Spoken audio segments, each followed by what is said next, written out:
ฮักแพงหมานอีกแล้ว FC ใจปั้มหอบของเข้าของควรมามอบมาเซอร์ไพรส์ให้ฮอดหลังเวทีกราบทักทายสบายดี FC ทุกท่าน FC ทุกคนเนาะมาพบมาพ่อกับค่อยเจบ่ลาวคลิปนี้เป็นเรื่องเล่าดีๆมีข้อมูลข่าวสารมาจากฝากฟังของน้องฮักแพงวรัญญาพรนะท่านผู้ชมนะซึ่งเป็นศิลปินตัวน้อยประจำวงของสาวน้อยลำเพลินโชว์ปัจจุบันนี้ก็คือดังคืนดังวันเนาะนางก็ไปทำมาหากินทุกมื้อใดมีงานนางก็ไปขึ้นเวทีใหญ่มื้อใดบ่มีงานนางก็วางแผนพยายามพักดันเนาะและเสิร์ชสู่คำว่าฮักแพงแบรนด์นี่จะให้มันติดหนึ่งในแบรนด์ที่สำคัญของเครือญาติของสาวน้อยเพชรบ้านแพงให้ได้นับถือน้ำใจของนางอีหลีซ้ำบ่นำนางยังมีบรรดา FC แฟนคลับที่ฮักนางแบบมั่นคงกระหน่งแกนแบบที่บ่มีอย่างมาขวางกันและค่ำคืนที่ผ่านมานางก็ได้รับของขวัญจากพอฮักคนนี้เช่นเดียวกันเนาะก่อนจะไปเว้าและลงลึกเรื่องนั้นขอทักทายสบายดี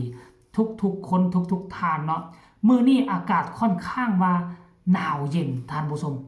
คือปัจจุบันนี้จะก้าวเข้าสู่10โมงกว่าๆแล้วแต่ว่าเป็นอย่างมันยังบ่ทันเห็นแสงแดดคือมองที่เจเบาลาวอยู่บ้านเจเบาลาวอยู่นี่บ่เห็นแสงดงบ่เห็นแสงแดดอีหยังจักเม็ดจักอย่างเลยเนาะแล้วพี่น้องอยู่ทางฝั่งไทยใน FC ฮักแพง FC RI FC อุงอิงพวกเจ้าคิดว่าเนาะมื้อนี้มันจะมีแดดบ่หรือว่ามันจะเจอพายุฤดูร้อนมันจะหนาวไปอีก 2-3 มื้อคืออาทิตย์ที่ผ่านมาหรือบ่เนาะทุกคนต้องระมัดระวังเด้อเฮาฮู้จักกันดีคือทุกมื้อนี่แม่นดินฟ้าอากาศมันปั่นป่วนมันอยู่บ่ปกติบึดเดียวร้อนบึดเดียวหนาวบึดนึงก็แผ่นดินแผ่นดินไหวอีกจักหน่อยนึงก็แม้จะมีสึนามิโซนเมอต่างๆนานา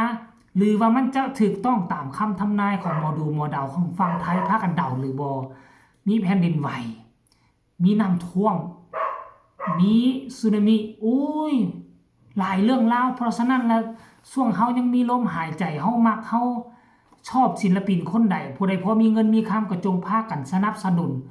ศิลปินพอให้เขามีกำลังจิตกำลังใจที่จะสร้างสรรค์ผลงานมอบให้พวกเฮาได้รับได้ชมดังทีเซน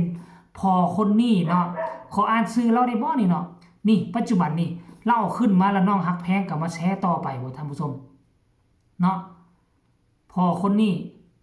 โอ้เป็นกองเครื่องแต่งหน้าท่านผู้ชมทีแรกแวบแรกที่เจเบาลาวเห็นนะเจเบาลาวก็คิดว่ามันกองไม้ซั่นดอกก็คิดว่ามีคนซื้อไม้หน่วยไม้มาให้น้องฮักแพงแล้วแต่ที่จริงบ่แม่นเป็นกองเครื่องแต่งหน้าเดี๋ยวเจเบาลาวจะอ่านสู่ฟังเด้อน้องฮักแพงออกมาเนาะ14กว่าชั่วโมงผ่านมาขอขอบคุณกระเป๋าเครื่องสำอางเนาะและหมูกระทะโอ้ยังมีหมูกระทะอีกตื่มเมื่อคืนนี่นะจากพอแสงระวีการพอต้นนะคะสีชมพูหรือว่าภาษาลาวเอิ้นว่าสีบัวสีชมพูสวยมากจ้าเส้นนำมาให้ถึงบ้านโอ้อยู่บ้านเมื่อคืนนี่บ่ได้แสดงบ่เฮ้อขอให้พอร่ำรวยมากหมานเด้อจ้าว่าซั่นโอ้เนาะเอ้าเฮาก็ไปกดใจถึกใจให้ในจักบาทนึงไปเบิ่งดูมีคนเข้ามาคอมเมนต์ผมบ่เห็นคอมเมนต์ท่านผู้ชมเนาะอันนี้คือการเคลื่อนไหวของน้องฮักแพงเมื่อวานนี่เห็นบ่ล่ะค่อยบอกว่าแล้วเนาะคือเจบ่าวลาวเคยเว้าเลยว่าตอนนี้ไปน้องฮักแพงน่ะหัวคันใดจะเรื่องบ่แม่นว่าผู้บ่าวสิไปจีบได้คันคือสมัยตะกี้นี่คันผู้ใดโด่งผู้ใดดังผู้ใดสวยผู้ใดงามนี่หัวคันใดเรื่องอันคำโบราณเพิ่นว่านะหัวคันใดเรื่องนี่หมายความว่าจะมีคนเที่ยวมาหาเฮือนหาซานแบบบ่ขาดสายเนาะจนว่าเฮ็ดให้หัวคันใดเรื่องเพราะว่าคนมาเหยียบมาถูมาจับมาไถหลายคันคนไอ้บ่าวมาจีบผู้สาวก็บ่กล้าขึ้นเทิงเฮือนได้ก็ขึ้นไปนั่งอยู่หัวคันใดนั่นแหละบ่ก้าวขาขึ้นไปเนาะบ่กล้าก้าวขาเข้าไปเฮือนก็นั่งอยู่หัวคันใดล้มสาวแล้วรูปๆค้ำๆหัวคันใดจนเรื่องแต่ว่ามายุคนี้มันบ่เป็นแนวนั้นแล้วบัดนี้มันมักตรงกันข้ามกับหมอลำได้มาคือกันกับหมอลำอีหลีได้หมอลำคนใดโด่งคนใดดัง FC แฟนคลับก็จะเริ่มตามหาเงินซานบ้านซองนอกจากจะไปหาอยู่ทั้ง หน้าเวทีแล้วก็ยังบ่จุใจอยู่ทั้งหลังเวทีก็ยังบ่พอใจเพราะว่าไปตัวนั้นแล้วมันคนมันหลายโพดไปญาติซิ่งกันส่วนจะได้จับมือถือแขนกับศิลปินตนเองมักโอ้ยมันละยากละซาเพราะฉะนั้นล่ะ อีกทางเลือกหนึ่ง FC บางคนก็เลยว่ามาหาอยู่เฮือนซะดีกว่ามีเวลาอยู่นำกันตั้งดนเป็นชั่วโมง2ชั่วโมงบางเทื่อก็กินข้าวร่วมกันได้ถ่ายรูปร่วมกันได้โอ้ได้ล้มได้เปิดอกเปิดใจใส่กันมันจุใจกลัวจะไปหาอยู่ทางหน้าเวทีว่าซันเดย์เนาะท่านผู้ชมเนาะดังคือองค์อิงเคยเปลี่ยนมาน่ะมื้อนึงมีคนเที่ยวไปเฮือนเป็น10คนซ้ำบ่นำตอนองค์อิงบ่อยู่คนก็ไปและตอนนี้ไปฮักแพงก็เช่นเดียวกันเริ่มมีคนไปเฮือนไปซ่านละค่อยเห็นนี่ก็หลาย10คนแล้วได้ตอนนี้ไปเนาะให้กะให้เกี่ยมเด้อเข้าน้ำซ้ำป่าโดยเฉพาะคือน้ำดื่มอย่าให้ขาดแขกไปไทยมาให้เขามีน้ำกินสโลมใจเขาเดินทางมาเมื่อยการที่แจกน้ำเจ้าสิร่ำรวยมหาศาลเขาว่าเนี่ยแจกน้ำกลายเป็นเศรษฐีเขาว่านะเนาะเพราะฉะนั้นเราบ่ฮู้ว่าเฮือนของน้องฮักแพงบ้านของน้องฮักแพงนี่มีคนเฝ้าคนอยู่ประจำบ่ละแม่กับพ่อนี่ละแม่นเดินทางไปนํตลอดบ่หรือว่ามีแต่แม่เดินทางไปนํตลอดเดินสายพออยู่เฮือนบ่เพราะฉะนั้นละให้คนอยู่เฮือนดีที่สุด